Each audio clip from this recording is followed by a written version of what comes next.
Donc on a été élevé avec des parents qui non seulement nous ont imposés et obligés à l'excellence, mais qui ensuite nous ont dit qu'il fallait se tenir droit et fier. Ça a beaucoup influencé ma personnalité, le fait d'être béninois, et ça a forcément, in fine, par extension, influencé aussi mon art. Le but, effectivement, c'était de mettre le pays sur la map. J'aurais très bien pu faire Adidas Arena et pas mettre mon drapeau à la fin, dire merci et rentrer, mais parce que je suis franco-béninois en vrai, tu vois.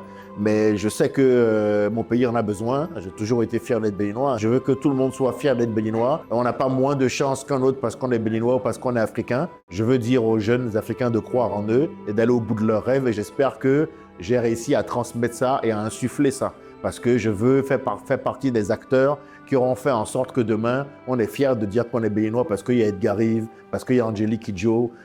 J'encourage les jeunes comme Axel Merrill, comme Kenneth Yannick. Il faut s'accrocher. On est la première génération. Après, nous, ce sera encore beaucoup mieux. Mais on doit mettre la première pierre. Donc, je leur dis, ne lâchez pas.